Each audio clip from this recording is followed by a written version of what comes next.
Okay, so everyone can hear us, John. Let's get into it. So hello, everybody. Thank you for joining us today. It's our first in the webinar series for Circular Fashion Group and the Pledge. I am your host, Monica Park, co-founder of CFG and also a Pledge community member.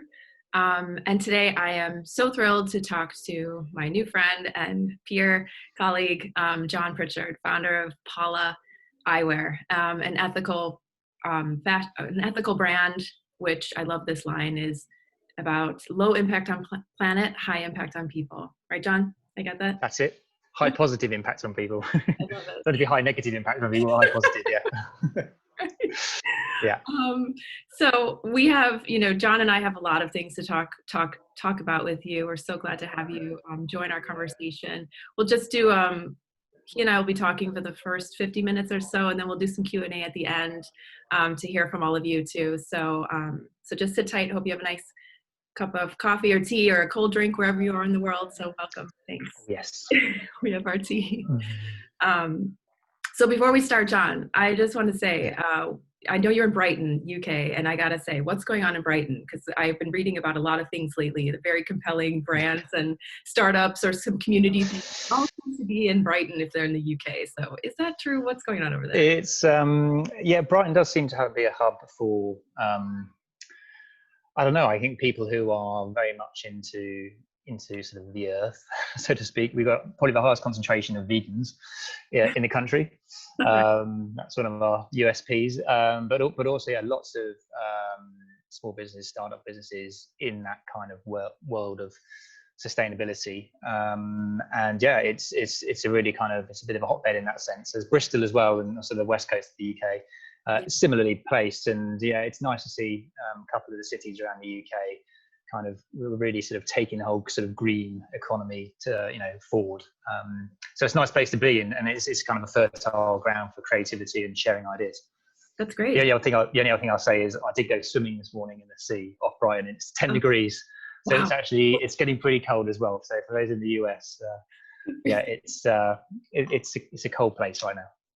Amazing. I see Stevie Mitchell is joining us, and he's in Bristol. He's in our Pledge community too, starting some things up there. So everyone I talk to, I'm like, you guys have something going on over there. So good to hear. So before I get into it, John, I'm just going to give some general information to everybody. So I can do that for you, so you don't have to give us your whole bio and the stuff. We can get into the good stuff. But correct me if I'm wrong. Just jump in if any of this is off. But you started Paula about 4.5 years ago, is that right? Correct, yeah. And the story goes, which I love, is that you were in a corporate job and sort of like, is this sort of it? Which a lot of people feel, so I think that's very relatable. And you spent some time in Africa in your 20s and were really compelled and touched by the people and the landscape and sort of never left your mind. And you read an article that was talking about, I'm going to read this so I don't get this wrong. 1.2 billion people worldwide who have to manage their lives with poor vision simply because they're not able to receive basic surgery or have access to glasses.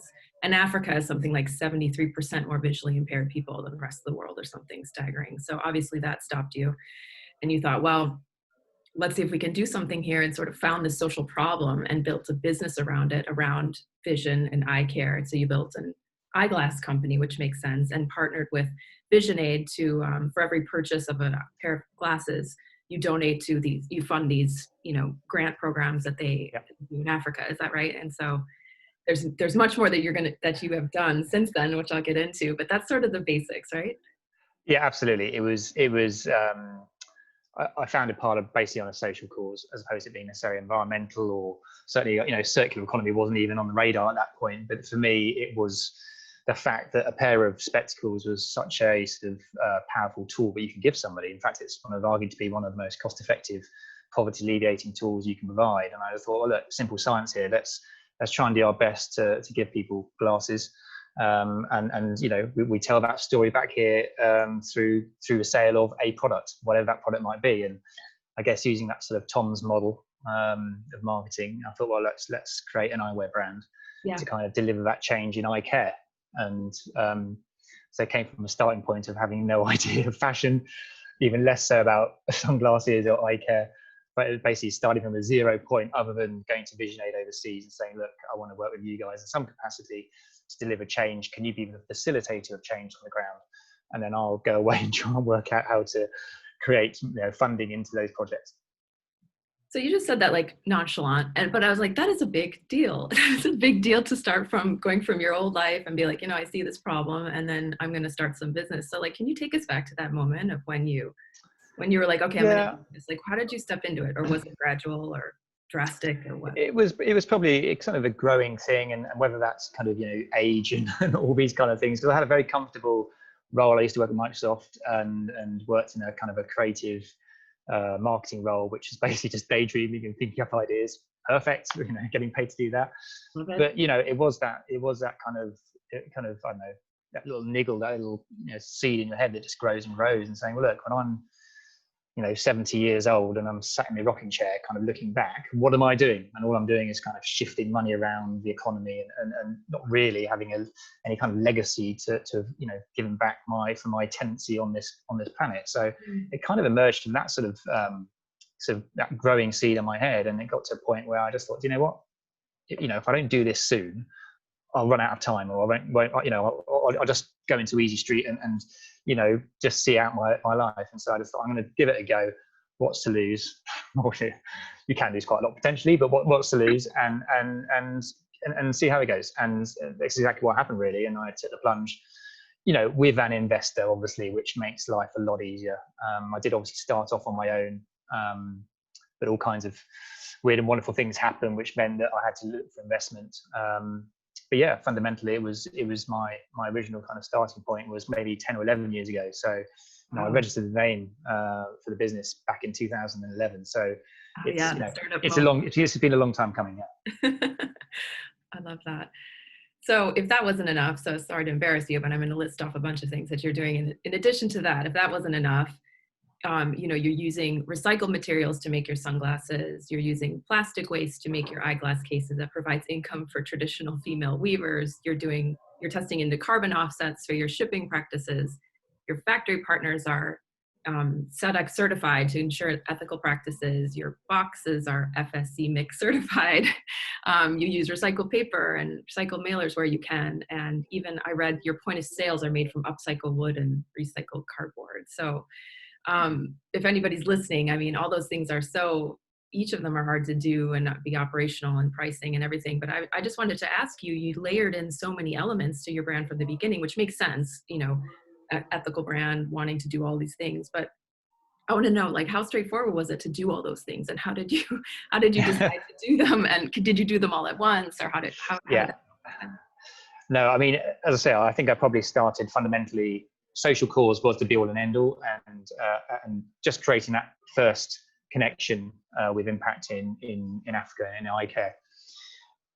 I kind of wanted this whole piece to go back to Africa. So the whole, so there's always a full connection. So getting the cases sourced from Africa was actually quite hard, and trying to find a material that you could use. I looked at materials like cassava and all these kind of things, but it was not easy, and finding a case probably took about a year or so. And it was just one of these chance conversations with someone who knew someone who lived about 8 miles from me in Brighton, who ran or this NGO called Care for Basket. Four weaving communities in Bolgatanga in Ghana. They just make these beautiful woven baskets from elephant grass. And it kind of coincided at the same time that, in fact, his daughter, her school in Worthing, did a project, and it was to see if she could make one of these baskets using recycled plastic. So like cutting up Sainsbury's bags, all this kind of stuff, twisting. And she did. And so Jib Hagan, who runs the NGO, took that kind of inspiration over to Bolgatanga, and literally getting the communities to pick up all the waste bags and bits off the ground and wash them, and then make those, use those to make baskets. So kind of innovation, kind of, at a very low level, but innovation nonetheless. And then it's been about trying to kind of get that on a more kind of industrialized level, so to speak. Where can we source all this secondary waste plastic for the communities? Because ultimately climate change has been a huge issue in Bolgatanga when I was out there in 2018. back I think it was September, October, and I met some of the farmers out there, and they were picking up their crops, and the ground was so just bone dry, and there's nothing there, and what was once a reliable source of income is no longer reliable, and the kind of effectively drought has moved, is gradually moving further south down country. So for the weavers, for example, they might have to travel 2 or 3 hours on a bus to go and source that elephant grass. So by actually using recycled plastic waste, it means they're no longer subject to that, because unfortunately there's some, I didn't add, but there's some pretty nasty stories of women going off into the bush to collect elephant grass on their own, out of their communities. And so being able to provide that waste product to them on their doorstep, it mitigates any risk or dangers there as well. So in more than one way, this kind of plastic, and everyone sort of vilifies plastic, but it's in this sense, it's really helping to keep the communities viable where they are, and not be so subjected to the issues of drought. Wow. So I've rather gone off on one particular strand, but the other elements of what we try to do, it's I've always said it's small steps to create overall bigger change, and the case and the sort of the impact in supervision aid overseas was our kind of initial piece, and then over time it's always been kind of layer on top of that, what can we do better. So the boxes, FSC, that we've had that since the start. But and paper, that's a lot easier to do. It's a lot easier to get hold of, postcards or paper that's recycled, etc. But things like the soft bags that come inside the cases, that's something that we've only in the last year kind of got right, in terms of, we now work with a supplier in Korea. I'd like it to be closer, but there isn't anyone closer. But that's 70% recycled PET in the material there. And that's kind of best in market in terms of recycled constitution for the soft bags. And again, the eyewear itself, the last 2 years, I'd say we've been sort of working on that piece. Initially, we were looking at just getting recycled frames, using recycled acetate from the manufacturing process. But latterly, or this year, and going forwards in perpetuity, we'll always use bioacetate, which is entirely renewable sourced acetate for the frames. It's been less available in the last 2 or 3 or 4 years, because there hasn't been the demand. But the great thing is there's a lot of demand coming through for it all of a sudden. So it has opened up a lot more colorways and options, which makes it viable to actually bring out collections that are commercially appealing. So that's a really great thing in our industry, at least, that there is definitely more any sort of new entrants into the eye. I wouldn't recommend any new entrants. It's pretty damn cluttered as it is, as I find out. But it's it's nice to see the industry is changing on that level.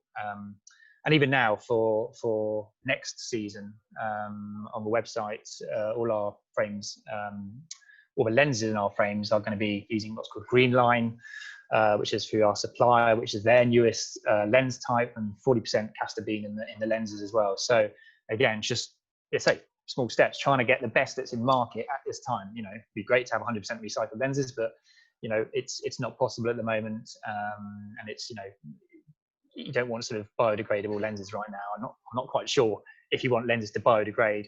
Some lenses to biodegrade, because I'm sure you're going to have issues with your UVA 400 and all that kind of stuff. So it's small baby steps, and the main thing is that we communicate this on the website. We tell people where we're at and how we're doing it. And we're not perfect by any stretch, but as long as people can see the transparency behind how we're doing it.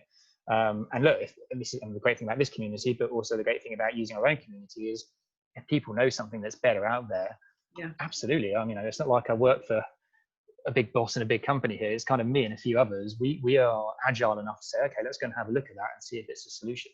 Yeah. I love it. I'm going to go right for it too, because you and I talk about it, and I worked in the space too, is you have this integrity and you have this intention and you want to do everything right, but sometimes you can't do it all at the same time. And we have to be okay with those decisions too, and not feel like we're, making the wrong choice, or like, just being like, we're trying our best and sequencing it in. So could you talk a little bit about that? How you reconcile that for yourself, and even with your team, or the choices you make, and even then at the consumer level, just being really transparent. What's your sort of take on that as you navigate that area? I have to, I mean, for I think as a sustainable brand, we have to be 100. You've got to be transparent. I don't want any chinks in my armor. I don't want to have any kind of thing where somebody says, yeah, but what about this? And you fudge your answer, because your whole brand identity is lost, and you spent years and years growing your brand. And yeah, I mean, I think we've had this conversation before. I've sourced from China up until this year, and I have no issues with China at all. It's a SME awarded factory, and they produce really good eyewear for us. It's more on a consumer kind of level of their understanding on where quality lies, and having made in Italy written on the frame is a lot more appealing. Now, when I first started off, the China factory was basically the only option I had to work with, and it wasn't perfect in the sense they had high minimum orders. So I'm ordering straight away. I'm kind of ordering overstock, which isn't perfect, and so for me, again, it's you can't get sort of hung up on that sort of thing. It's not something that you say how it is, and if I have overstock, we'll either there are ways of using distributors to release that, or we'll send it to operations in other countries where they need sunglasses.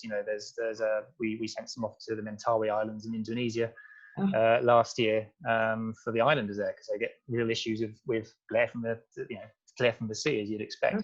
So there's ways of dealing with that. But so one of the reasons for moving to Italy has been that we can now work in small batch production, and I hopefully won't have that issue of overstock. We only kind of make what we need, and we can kind of, if we see things trending, we'll make more, and it'll mean that we should never have more than a few hundred frames in the warehouse at any one time. And it's I don't care if we suddenly have a big run on a frame because somebody famous is one. We sell the 50 pieces. People have to wait another 3 months if they want another 50 pieces. But that's how it is. And I think if people understand that kind of economy or new way of business and production, then I think that would be a better thing for people to learn anyway. I think I agree with you. I agree. Speaking of great partnerships, I noticed whenever you and I are talking, how you talk about these people that you've met, or like you said, you hear this thing and then this person connects you. It's kind of amazing how, and I remember asking you, like, how do you maintain those partnerships? And you said, well, when you're trying to do the right thing, people want to help you. And I really liked that. And I wanted to know how that shows up for you in your decisions, and all these, the Italians with the bioacetate, and the Care for Baskets with plastic, and Envision Aid. It seems to be a nice partnership. How do you nurture those? How do you develop them? And then how have you found those people? And I think you also said, my last part is you said you were very clear on your vision. So when you go to people and you're like, well, this is what I'm trying to do, it kind of makes it easy for people to partner with you. Is that right? Yeah, absolutely. I mean, if we take Vision Aid and Careful as an example, so Vision Aid were great. To be honest, I said to them, look, I just want to send you some money so you can deliver change. So they were quite happy for me to help out. But it's a value beyond that, and we've produced quite a lot of material, and when we go out there, we've been to support some of their projects and show how they're filmed, and they can use our materials, our filming materials, so they can also provide that to their own charitable followers, etc. And it's kind of free video. It's kind of just stuff that would have maybe cost them thousands of pounds as a charity to have done, but they've kind of, they live off the back of that. And same with Care for Basket. We've probably done maybe 3 videos now in different capacities of the story of how our cases are made, and it really kind of lifts the lid. And it's they're quite compelling videos in the sense of, it's an interesting story as to how the case that you see in a pile of eyewear gets there. And again, they have that material, and they can now, that just again helps Careful Basket provide a bit more visibility as to what they do. So we're kind of benefiting each other. I have a great value of working with some amazing artisans in Bulgatanga, and then they kind of, I guess, have this sort of the coattails of our marketing that we do to tell the story of their weavers. So that's kind of what solidifies I think the partnerships in that sense, and works really well. But going back to what you said as well, I found ever since day one, that people are really open to listening and wanting to help in some capacity. There's if you're a sustainable brand. We recruited for a marketing person recently, and I sort of put up a ad on LinkedIn, and these got 130 applications in the first 3 days, and I had to take it down again. because I think people are kind of looking for a bit more purpose in their work, and that would have been an opportunity for some to do that. But it's also instrumental, I think, in ascertaining that's, you know, this is a space, or a lot of sustainability is a space that people really want to kind of get involved in some capacity. And yeah, you know, I'm not one to take advantage of free time and stuff, because everyone's got a value, and it's, again, as a sustainable brand, I've got to be very, you know, it's like gifting influencers and stuff. You know, in the past we've just sent them a pair of sunglasses. Well, this year, you know, we're not going to do that. We're going to give a fee and whatever, because that's the proper way of doing it. You know, so it's just being you know, exchanging ideas. And you know, at the end of this talk, you said, you know, what can I give back to the community? I will give back something. It's not exactly a very big surprise, don't get excited, but I'll give back something. No, I love that. Oh, speaking of your video content, I mean, I love those videos. I think they're such high quality. You have some really funny ones, you have some really touching ones, but they're not overly sentimental. Like, they're just really wonderful, and you highlight people very well. And I was just curious how you prioritize that. I mean, it makes sense that that's sort of what you're providing these partners too, is you have a context, a brand, you have this storytelling, and what you're doing is compelling. And then you have this beautiful content and mini films, or short films as you call them. I just was really impressed. So I wanted to ask, as a startup company, how did you prioritize that investment? How do you do those? They're really beautiful. Yeah, look, I can't take credit for the films. I've got a great video guy. I'll give out his name if anyone wants to use him, but don't use him too much, because I need him. But no, as well. I see another. He's in Norwich, actually. He's quite a long way away, but he does incredible films. And again, he's like one of those, I call him a Robin Hood kind of person, in the sense that he works for big brands, big corporate brands, gets paid a lot of money doing their work, but he's very happy to kind of drop his, you know, his pricing and his costs. And when we go and film in Africa for 7 days, he doesn't even charge me for that part of it. Whereas most you know, we'll charge you for that time, but he will charge me obviously for producing the work. Right. Because he wants to be involved. And so, yeah, so that's a slight sidetrack. But what was the question again? Sorry. No, just about how you prioritize, how you found this guy, and how did you know that was like, you're like, films are really important, we need the storytelling line, and we need video. Yeah, and to be honest, when I was at Microsoft, my role was kind of creative solutions, and you know, creative solutions, the best that always ever worked were the videos, because it seems to work best for people who are time poor. It gets the message over quickly, and you can get certainly over the emotion of you know, the emotional connection, far more so than written material. So yeah, we look, in terms of our marketing spend, I've kind of you know, put the most into video. But to be honest, you know, when we go over there, we work really well, he and I, and we sort of sit there working out what we're going to do the night before, quite spontaneous. But we probably shoot 4 or 5 films, and there's still 2 or 3 in a can from 2 years ago that haven't come out yet. And when we get more money to do that, we will release it. But it's we kind of think at the moment we've got all the kind of messages we want to get out there. You know, we've got the sort of the vision aid work, we've got the story behind the weavers. We just did a Black Friday, or a kind of a focus on the weavers recently, which is our kind of piece about focusing on people, not price. And again, just kind of showing the value of people in our supply chain. Yeah, you changed it. It was great. I loved that. You kind of just highlighted, and I noticed that. Thank you. Yeah, no, it's it's nice. And the great thing is, all those weavers managed, you know, all had a photo of themselves. And you think about it, just to explain, if people are listening, what I mean is, we took an Instax camera, and there's about 130 weavers across the 4 communities. So each one had a photo taken using, they all took photos of each other, which was great. Because the number hadn't even, you know, some have phones obviously and look at themselves on phones, but nobody has a physical photo of themselves, because why would you? So that was interesting. They all had a physical photo, and seeing obviously a physical photo appear in front of their eyes was also quite a moment, because a lot of people were like, oh, black magic, what's going on here? It was really interesting.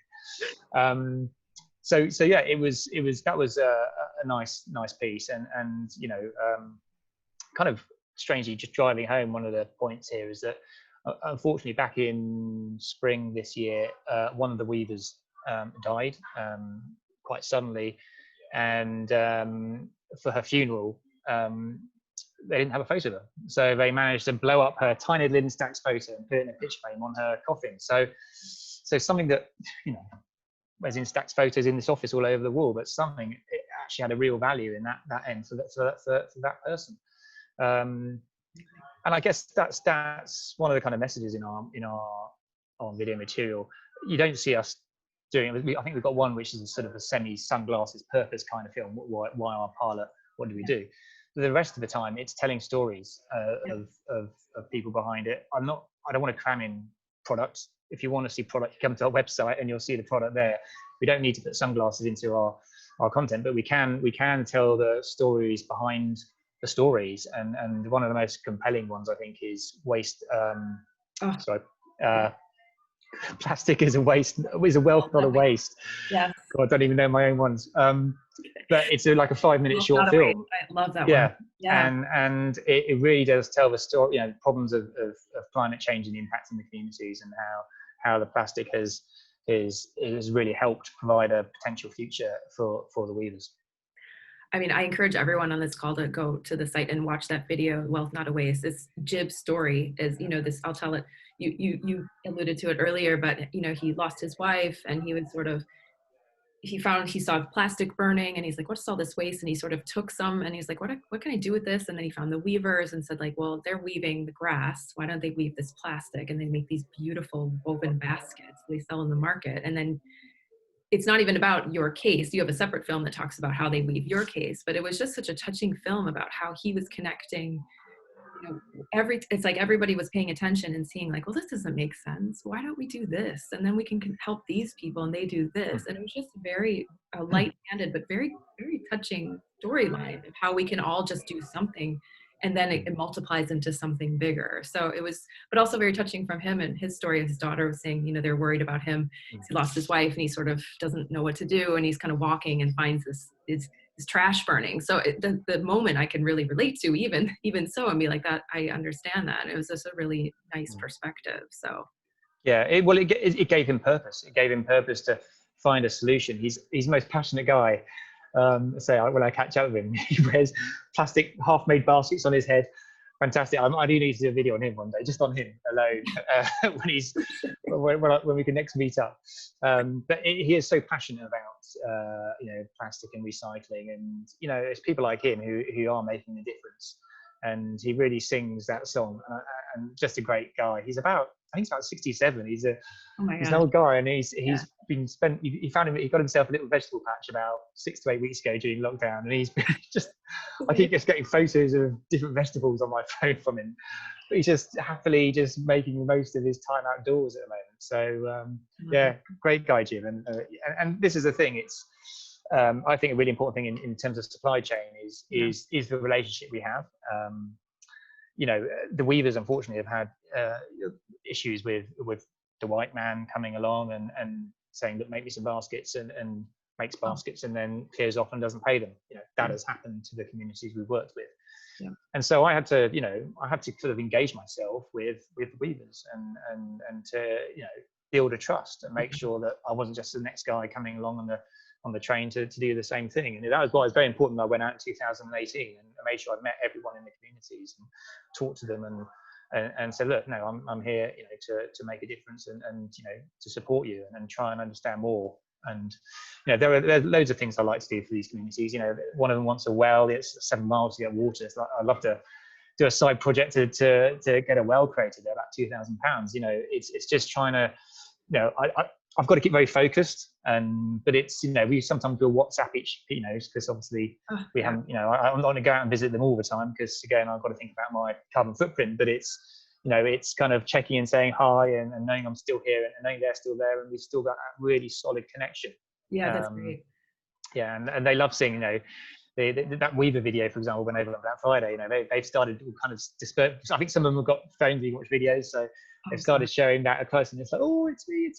It's great, you know, it's that kind of stuff. So. Yeah, well, that's wonderful. So they have, you know, everyone has mobile phones now, so that's how you keep in touch. Like you can WhatsApp and send pictures and let them know what their work is, how their work is, you know, being accepted in the rest of the world. So that's great. Yeah. I'm thinking of, you know, you and I talked about partnerships too, but like your investor, you found somebody, you told them, or you explained it to me, they're like somebody's very patient who's supporting you, which is really helpful because they understand what you're doing. And I think that's a piece that everyone thinks about, or kind of, I don't know. So you're in it and you have this relationship. Could you talk a little bit about that? How you found each other and how it is? How you Yeah, look, I'll make no bones. I've been very, very fortunate with the investor that I work with. He went to my old school. I didn't know him from my old school, but he did go to my old school. And there was an old school event, maybe say 5-6 years ago. He was guest speaker. He's just to give you context. So he's founder of ASOS. So sleeping with the enemy in the sense that, you know, fast fashion brand, but I've still got my, you know, it's good to be on the inside, and I'll start tapping at his head and making sure that ASOS becomes far more sustainable too. So it's, you know, hopefully I've got his ear a little bit, and I can set the example with, you know, with Parlour and showing what can be done with a brand. But he was there talking at the event, and I think he was, you know, he did his piece, and he was being rushed out by his PA to his car, you know, as you do when you're a high-end executive. And I literally just thought, I've got like a 10-second window here. So I literally just doorstepped him. I said, look, you own one of the biggest online fashion platforms in the world. I've got a tiny little sunglasses brand. How about we have a chat? You need me. Anyway, whatever I said in those 10 seconds was enough to book a meeting through his PA. And then about 3 weeks later, we had a chat. And cut a long story short, about 6 or 7 months later, after 2 or 3 more chats in coffee shops in Clapham, he said, okay, look, I'm in. And he came in as a sort of investment into business, and he's been great ever since. You know, it's kind of he sees the bigger picture, and the main thing is, you know, he's not an investor who's saying, right, show me your top line, your bottom line, all these kind of financials, because he recognizes that, you know, trying to cut your teeth in the world of sustainable fashion, it just takes a lot longer. Yeah. Because you're doing so much giving back, and because you're trying to set it up correctly, and the costs are so much higher, your march to profitability is going to take a lot longer. And you know, I've said we may not be profitable to 2023, maybe. You know, it's going to take that long. That'll be 7 years of trading just to get to profitability. And he's fine with that. He understands that, you know, in the meantime, we're going to maybe making losses every year, and he's so far, touch wood, he's helped me with that, and but the losses are getting smaller, so we're making progress, and he can see that. I think if he was seeing like the curve going sort of that way, then, you know, I'm doing something fundamentally wrong. But, you know, I think he's bought into that same journey and that same, you know, the storytelling, etc. And yeah, we it's nice. We'll meet up maybe 3 or 4 times a year at his local pub, have a pie and have a chat. It's probably one of the best investors I've ever met. So yeah, so I've been very, very lucky. I have to say I'm very lucky, and it just, yeah, it gives me a little bit of a better start than a lot of small businesses out there that, you know, necessarily don't have that opportunity. But clearly, at the same time, he will not invest if he thinks that investment isn't going to go anywhere. And so it's important that I treat his money like it's my own, you know, in that sense. And, you know, it makes no difference from that point of view, but it does help, I must say. That's great. I mean, is he, the learnings that you're having in your business, is he taking that back? I mean, it's hard to tell, but are you sharing those kind of things? I mean, like always a little nudge, or just making sure he knows that you're almost like a little business test lab for his business as well? Well, yeah, we haven't. I mean, I do nudge him. I mean, we haven't had overt conversations about it, but when I'm talking about, you know, bioacetate and why we're going to move to bioacetate, and, you know, and I say that my objective is to be the most sustainable eyewear brand on the planet. Okay, so that's what he knows where I'm trying to get to. So hopefully you can see all these jumps and hoops and all this kind of stuff that I have to go through to get there. And you'd hope that he's kind of picking up some of this as he goes along. I know ASOS are doing some more stuff in the sustainable place, and you know, they are being better in that sense. So yeah, as I say, it's good to kind of be slightly on the inside of that one, and once I can perhaps show profitability, then he thinks, oh right, there's money in profitability, and then it's in sustainability, and then he might get really interested, and then, you know, but I'm in order, I joke, but yeah, it's a good little template for him to look across to and see how it's very different from fashion in terms of clothing. I mean, you know, eyewear is, there's so many component parts to it. It's a very different kind of manufacturing process, and it's not quite as obvious as, you know, just cotton being sourced from here and these were labourers there, and that's it. There's, you know, Right. metal parts, lenses, plastic parts, and there's a lot of components which make it a little bit harder for me to be as transparent in terms of all that supply chain. But you know, we do the best we can at the moment. That's a perfect segue into my next questions about, you know, how you developed your product, thinking about product parity, because they're very stylish, commercial but stylish, how you priced it. I think it's a good price point. And yeah, can you walk us through like how you went through that process? Because, you know, I know you've said, you know, it has to be competitive. It's still a product. You have to sell on the product, even though there's a wonderful story. Any stories behind the scenes or any headaches getting that to market? Pricing. Yes, I came to pricing from a strong point of naivety. Probably comes down to my lack of knowledge of the fashion business. I mean, to be honest, you know, the way that I positioned it originally was for Parlour to be an accessible, sustainable brand for in the kind of the lower end of the market. And you know, originally our sunglasses were £45, but this is way before a lot of the changes. But what we found is actually there's a big dead space in the eyewear market, from about £20 to about £70. People just don't buy. You either just go cheap, £10 frame, £15 frame from, you know, the shop down the road, or you become more discerning and you kind of think, right, I'm going for more of a premium product. Premium starts at around £70-75. In between is this hard space of sales where people don't know if it's premium or not, or it's just out of reach of the low end. So it was a very difficult space for us to operate on. And notwithstanding, you know, the original idea was just to be direct to market or direct to customers and not have wholesale. And then the reality dawned that I do need wholesale to get my brands more global and international. And so obviously to accommodate wholesale, I had to put my prices up quite substantially to have a margin in there for wholesale. So then we saw the kind of move up to the sort of 75 and 80 pound mark a few years back.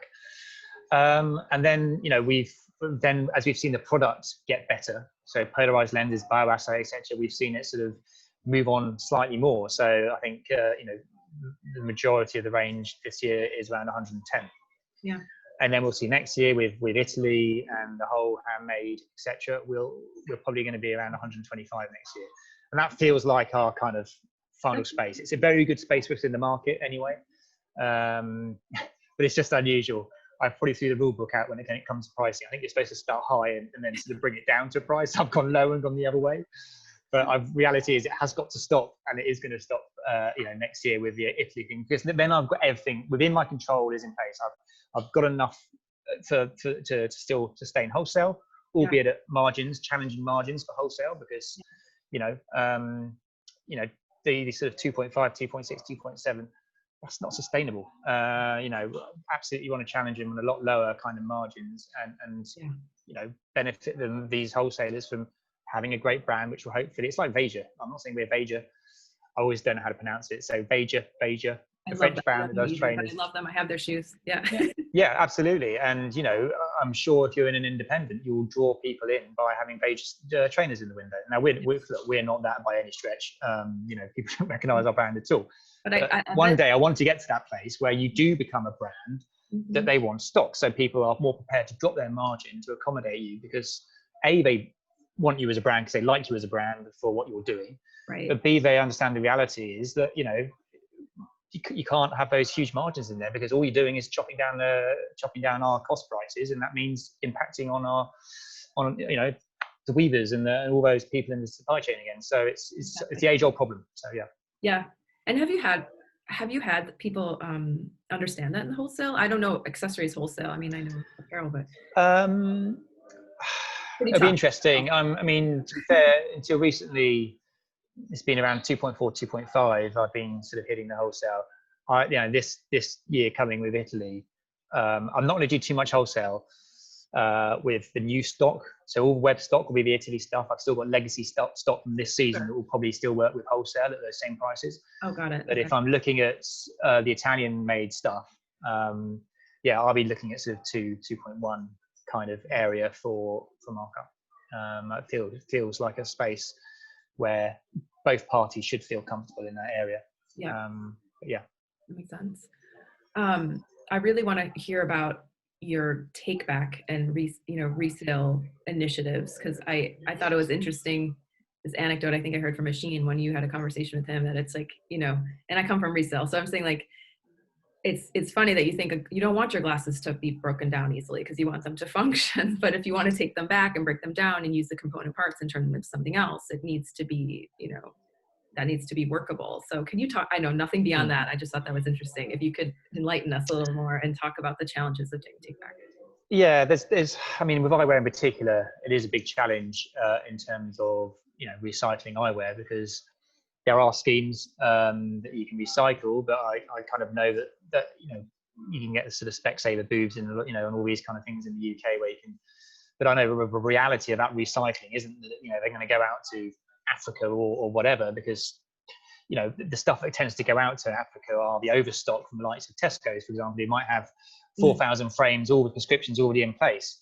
That makes it a lot easier for an optician to go out there and just like do the eye test. Here's a here's a 1.5, and we'll stick that on, and they're done. Whereas if I was to send my glasses over to Africa, well, they won't have a prescription on the lens that will tell them what that prescription is. So they have to measure it's just a lot more of a faff, and you have to try and find a glazing that will fit that. So the reality is that a lot of frames do end up going into landfill, which because you can't, in most frames you've got metal components, you've got plastic lenses or glass lenses, and you've got the acetate frame or plastic frame. So there's multiple pieces. You can't just whack it in one bin saying this is all plastic, because clearly it's not. So it has to be broken down. And as far as I'm aware, TerraCycle are the only company that I'm aware that can facilitate breakdown of frames into component parts and then upcycle them into other or new parts. That will be like road cones and for the metal parts, nuts and bolts, very simple thing. So what I've set up with Parlour, we don't even talk about, I do need to talk about it on the website. That's reminded me. But what we do, we offer at checkout. It's only for the UK, unfortunately, because again, I don't want people returning frames from the USA. It defeats the objective. We're going to stick out a load of carbon. But so people in the UK, if they check a box when we send out a Parlour frame, the envelope in which we send it out, we invite them to send it back. Inside is a free return label. And they can send up to 3 just in their letterbox in a post box, post up to 3 old frames back. That comes back to the warehouse from which we operate, and then we fill a box up for TerraCycle. I think it takes about 990 frames, and then once that box is filled, that gets shipped to TerraCycle, and then they replace with a new box. So yeah, it's a way that we deal with our web customers, at least in terms of their returns. I mean, we work with opticians, and they're crying out for me to take away all their customer frames. It's just impossible. It's impossible. I wouldn't be able to afford it. So it's not something we can do, but that's a huge, it's one, I think it's a question you had for me later, but it's one of these ones. What can I believe Specsavers are now talking to TerraCycle. I know Vision Age used to be the people that were kind of at the forefront of all this recycling frame stuff, but that's how I know sort of the detail behind it somewhat. But I think maybe Specsavers are talking to TerraCycle, so there could be something coming through at some point in the future. But yeah, it's not a perfect site. I'd love the acetate to be made back up into frames again, but you're very limited. If you're going to make them back up again, you still have to use virgin acetate to create a kind of a substance that is refined enough to be made back into an acetate. It's not just it gets melted and put back on. So it's got its own kind of issues. So at the moment, as far as I'm concerned, it's better that they're made into simple road cones or into other things that don't need necessarily another manufacturing process to make them what they are. Got it. And there's something about like you can't control the color or something, like aesthetically it comes out if you want. I mean, it's by default most frames out there are probably tortoiseshell or black, so in all likelihood you're going to get a black or a tortoiseshell or very dark frame, at least murky brown color, which won't be very appealing. And that's the reality of what would come back if you started to recycle. But there's maybe ways on a micro level looking at that. I know one eyewear brand, I think it's EOE, which is a Swedish brand, which I think they've got on a micro level a machine. They've built a machine that allows them to create acetate chippings, and obviously they control what colors go in, so they can kind of come back with more variety. So, and kudos to them, they're doing something about that. So that's good to see. It would just be nice to see if there's a way of doing that on a larger scale and creating frames, from that. And maybe wouldn't it be great if we could do that on a very low expense and we could ship those out to places like Africa or where those frames are needed and help support that initiative. Right. Yeah, that's for a few years, I imagine. I love that. So I think now I'm going to open it up to some questions. Thank you, John. That was super. I think we could keep talking for hours. So anybody in the I do go on. if you'd want to either put up your hand if you'd like to join us in the video, if it's easier just to explain your question, or you can always just write it in the chat if you prefer. John, while people are getting sorted, I want to ask you. So if there could be anybody in the world you'd like to see wearing your glasses, if you're like, open up the paper and you see somebody like, that's amazing. I don't remember his surname. It'll probably be Eve. The founder of Patagonia. That'd be a good one. Oh, the ultimate endorsement. If I see him wearing a pair of my sunglasses, that's it. I'll be made for life. Yeah, certainly no big celebrity. None of the celebrity stuff works for me. But it's basically, it would be someone who is long founded in the world of trying to do good, and anyone that represents that and wears a pair of my sunglasses means they believe in my product. That's far more important than someone who just wants to wear them because they want to get paid £1,000. Right. Well, I happen to know some people over there. If you want to send me some glasses, maybe I can. I got a question from Tim. Thank you. So Tim's asking, John, you mentioned the challenge of educating consumers on how your circular operations, inventory delivery, et cetera, differ from a traditional business. How do you recommend other circular entrepreneurs educate their customers? Any practices or channels that are best? Oh, I'm going to be disappointed by the answer because I don't think I've really, even on our own site, we don't really kind of talk circularity yet.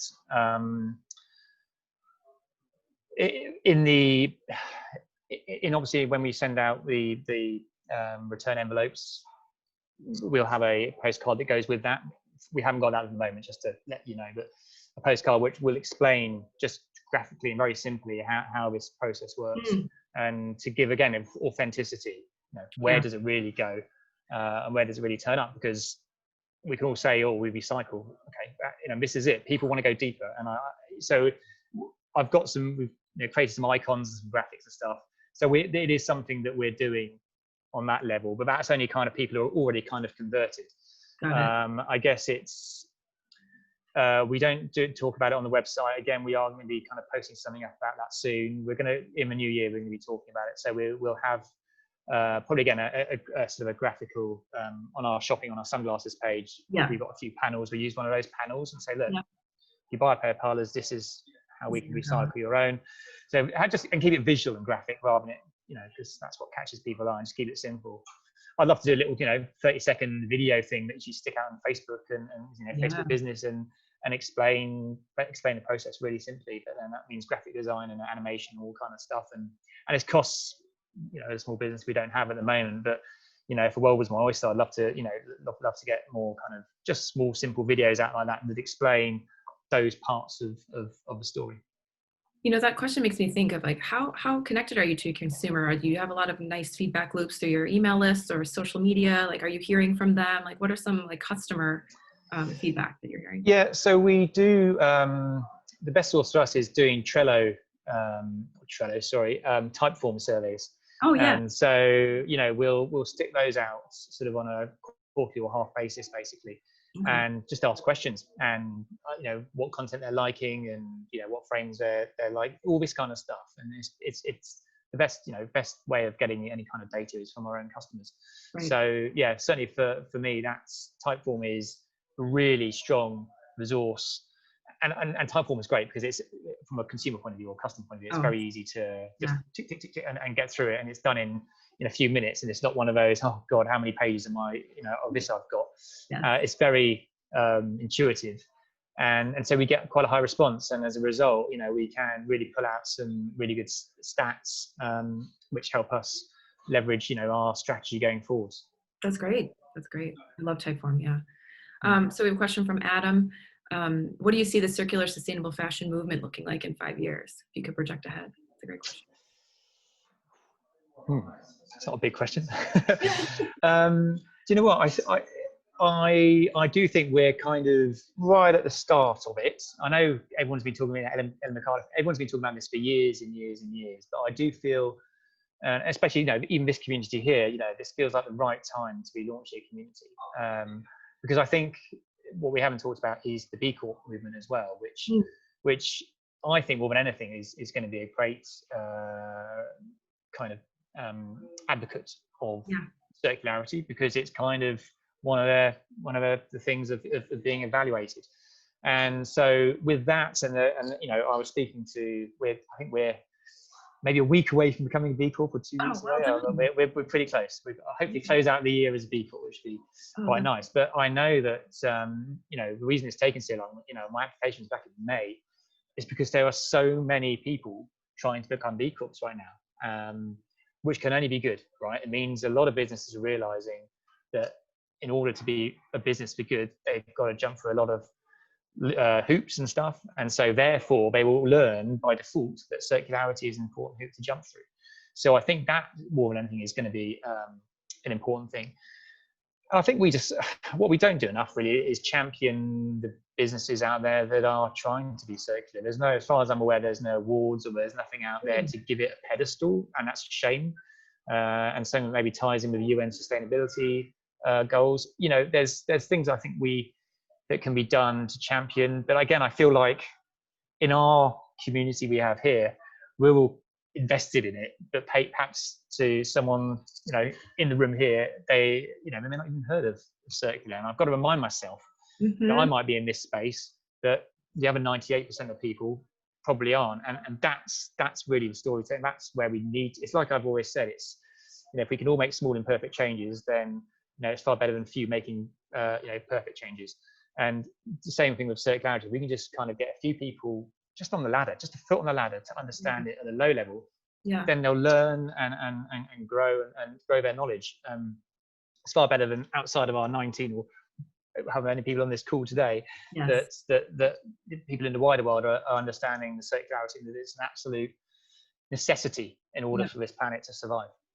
Exactly. We have another question from Adam saying, how do you find customers that care about circularity? You've been in the space for 4 years. How are you finding them to care about this? Yeah, but to be honest, customers, in the first 2 or 3 years probably have not really acknowledged circularity. Like me, I didn't start Parlour on a foundation of circularity. It's kind of something that's evolved in time. Right. But I do speak to people who know the brand. It's, with wholesalers a lot, to be honest, or some of our stockists, and it's something that's very much on their minds. And it's nice that they are actively seeking out brands and products that aren't just simply 10% more recyclable material or whatever. It's, well, actually, I want this, and I want this, and I want this. And that circularity proposition is becoming certainly more of an awareness from a wholesale or from a shop or a retail point of view. I still think the customer, you're either in it or you're out. I don't think you can't just suddenly happen upon circularity. It's not one of those things. You don't see sort of TV programs about it. You might see David Attenborough doing things about the environment and all that kind of stuff, but he won't connect the dots for you and say, well, look, if you shop with this brand and this is why. We have to kind of find out for ourselves. Maybe you guys maybe we'll wait for your great film on it. I'm sure you guys will. Yeah, no pressure. No. Well, this is a big question I have at the end, but you're in the social impact space, and then we're all talking about circularity. They are different. We kind of all decide that we kind of say circular, yes, but we include people, we include inclusive economy, ethical practices. But if we get academic, they're actually different kind of business models. Do you find that people come to you, like we're asking you circularity questions, like I'm a social business, I do it, you're sort of a hybrid. Do you find that you navigate those kind of conversations a lot? Yeah, look, I'll never pretend that I'm an expert in any particular channel. And, there's been websites where, for example, we haven't got on because we weren't PETA, you didn't have a PETA kind of, certification. It's like, well, okay, fine. You choose your own battles. Okay. And it goes back to what I said at the start. It's kind of like, just, this is who we are. This is, we're social here. this is our environmental impact or our direction of reducing our impact. And I guess circularity is perhaps a more laterally part of our kind of DNA, and it's something I definitely want to get better at. But it's something we can start talking about because we have got this take back scheme, but I also think that going to small batch kind of production as well is a way of mitigating circularity, because if we only produce what we need, then we're not going to have the waste as an issue. So, but yeah, I'd certainly, I'm no expert. That's why this community and forum will be fantastic for me, because I will learn a lot from that, and hopefully, you know, share notes, Adam. So look, if you've got some solutions, let me know, because I'll be very interested. Yeah, definitely. Well, this is great. I want to end on, you know, we want to end these webinars on a sort of high note of a give get. We sort of ask our guests, you know, if there's one thing you'd like to ask this community and one thing you'd like to offer this community, just to engage further. What do you think, John? Look, I touched on something earlier, which it's interesting. When I think about the recycle or the circularity of frames, I talk about the TerraCycle piece and this small little eyewear brand doing sort of very micro level kind of recycling of acetate. But I kind of think that that's something that actually, it's not a problem peculiar to the eyewear industry. I think that's recycling is an industrial process. So I think there's a wider community, or there might be wider knowledge out there, which may be a route to a solution for what is a massive problem. I mean, 70% of the people in the UK wear glasses, and, you know, add on to that number who have sunglasses, you know, 70 million people in the UK. So that's a lot of frames. When you break your frame or whatever, that's a lot of frames going into landfill. And, you know, my bigger, you know, more so than Parlour, my biggest achievement in life would be if we ever found a proper global solution that could properly recycle frames in a way that was cost effective, and could be then upcycled into something. So that's my very small ask. Just find the solution to that. I'll be happy. In terms of give back, I had a little think about this, because back in my, as anyone who's got a small business will know, is that you never have time to really think about being creative. And my previous job at Microsoft was creative solutions, thinking up ideas. So my offer is, if anyone wants to take it, you have to take it now. But I've always found it quite good to soundboard from somebody who's not in my discipline and just say, what do you think of this? Because you sometimes get objective answers which you've not even thought about because you're so into your industry. So I will offer up to 3 hours, or 1 hour for each person. Wow. If anyone wants to have a Zoom call and we can just chew the fat on a particular subject and see if I can provide any help or insight. So that's my give back to the community. That is quite generous, because I know you have a lot on your plate. So I hope somebody takes advantage of that. That would be great. Thank you. No problem. So where can people find more about Paula? What's next? What should we be looking for in the beginning of the new year? Where should they find it? So yeah, paulaeyewear.com is where you can find us. As I say, in the new year, the big thing for me going into the new year, obviously B Corp. I'm hopeful we'll get that. I think I've got one more phone call and we're hopefully there. And from what I understand, that does unlock a lot of B2B opportunity, or at least improves your B2B opportunity. Funnily enough, we are going to obviously go a bit heavier on the whole circular piece next year, in terms of beginning of next year. So the whole take back piece, because I think especially in January and like New Year, everyone's kind of trying to declutter. So let's try and talk about decluttering more responsibly. So we'll certainly do a blog post around that. And then we haven't really talked about the Italy piece to our customers yet. And we'll only be launching our first frame in maybe Jan, Feb time. It's clearly in the UK, everyone wants to wear sunglasses in the winter. But yeah, we'll be talking about the whole transition to Italy and you know, the fact that it allows us to be small batch, and obviously it's reducing our carbon footprint substantially. So I guess those are our short term, or those are our next, for the next call. So that's our piece. And then beyond that, we'll have another chat and see where we are. Wonderful. Well, thank you so much, John, for sharing all of that information, your story. And thank you everybody for joining us. Can't wait to hear what your feedback is and to join us for more webinars. We're doing many in the next couple weeks, a few each week. So please stay tuned and join us to hear more from these brands and founders who are doing great work. So thank you, John. Pleasure. Nice to speak to you. Cheers. Thank you. Thanks. Thank you. Hi. Bye-bye. Thank you.